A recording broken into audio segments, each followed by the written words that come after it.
Salam sejahtera bagi kita semua. Perkenalkan, nama saya Janus Manik, NPM 20120068, kelas SIM 2001, mata kuliah Enterprise Resource Planning. Baiklah, di sini saya akan menjelaskan framework yang saya pilih, yaitu Zaman Framework. Yang pertama, apa itu Zaman Framework?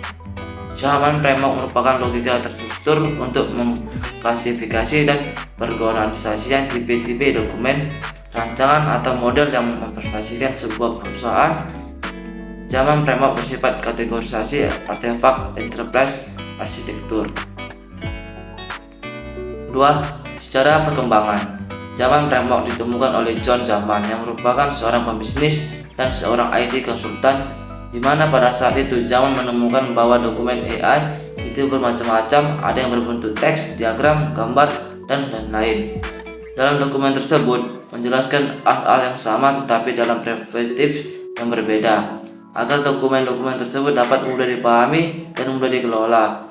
Maka Zaman mengusulkan agar dokumen-dokumen tersebut dikelompokkan, dan tata cara pengelompokan dokumen-dokumen enterprise arsitektur itu disebut dengan Zaman Framework.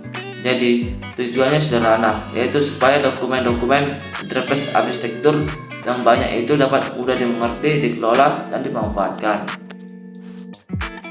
3. Karakteristik Zaman Framework. Yang pertama, mengategorikan deliverables dari AI. Yang kedua, kegunaan AI yang terbatas. Yang ketiga, banyak diadopsi di seluruh dunia. Yang keempat, perspektif V yang kurang menyeluruh. Yang kelima, merupakan tools yang perencanaan. Selanjutnya, apa saja manfaat Zaman Framework? Yang pertama, merupakan platform yang netral. Yang kedua, merupakan perangkat perencanaan yang powerful. Yang ketiga, komprehensif dan mudah dipahami bagi mereka yang berkecimpung pada bidang non-teknikal. Keempat, membantu dalam menyelesaikan problem. Yang kelima, membantu dalam mendokumentasikan informasi perusahaan skala besar. Selanjutnya, Zaman Framework kolom. Kolom pada Zaman Framework mempresentasikan pertanyaan-pertanyaan yang biasanya dikait dengan sebuah enterprise, yaitu what, how, business, where, how, when, schedules, why.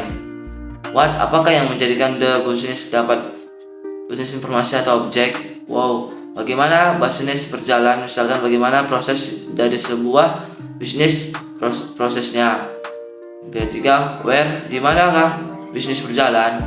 Keempat, wow, siapakah yang menjalankan bisnis, apakah unit-unit bisnisnya.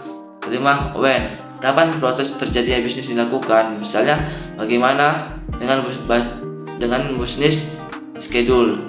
Keenam, why, mengapa proses-proses yang orang-orang atau lokasi-lokasi dipandang penting terhadap bisnis. Selanjutnya, Zaman Framework Rose mempresentasikan V organisasi dalam perspektif untuk berbagai audiens yang berbeda. Baris-baris tersebut dilokasikan pada audiens sebagai berikut. Pertama, eksekutif perspektif, memahami bisnis scope dan dapat menyediakan V kontekstual dan enterprise.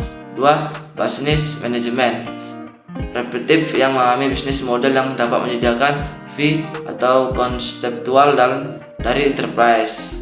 3. Artist perspektif, mendevelop model sistem yang dapat membangunkan logika V dan enterprise. 4. Engineer perspektif, menghasilkan model teknologi yang dapat menyediakan fiskal V dan enterprise. 5. Teknik perspektif, memahami representasi detail spesifik item bisnis, meskipun hal tersebut merupakan out for konteks V dari enterprise. Selanjutnya, terakhir 6. Enterprise perspektif menyediakan V atau functioning enterprise dari perspektif user, contoh ya employee, partner, atau customer. Apakah kelebihan Zaman Framework? Zaman Framework merupakan standar secara de facto untuk mengklasifikasikan artefak arsitektur enterprise. Kedua, struktur logikal untuk analisis dan representasi artefak dari suatu perspektif manajemen. Ketiga, Zaman framework menggambarkan secara paralel baik dari sisi engineering yang sudah sangat dimengerti maupun paradigma konstruksi. Zaman framework dikenal secara luas sebagai tools manajemen untuk memeriksa kelengkapan arsitektur dan modularity level. Ya, apa kelemahan zaman framework? Tidak ada proses untuk tahap implementasi, sulit untuk diimplementasikan secara keseluruhan. Tidak ada contoh maupun checklist yang siap secara utuh. Perluasan coverage sel-sel tidak jelas. Kesimpulan dari hasil pembahasan yang saya telah lakukan menggunakan metode zaman framework adalah enterprise arsitektur diperlukan agar perusahaan memiliki arsitektur informasi yang baku dan berguna sebagai landasan untuk mengembangkan suatu sistem informasi dengan cara memandang dan mengidentifikasikan sebuah enterprise yang sedang berjalan agar lebih terstruktur dan terintegrasi dengan pengembangan IT. Sekian dari hasil presentasi saya bawakan. Jika ada salah ataupun tutur kata, mohon dimaafkan. Sekian dan terima kasih.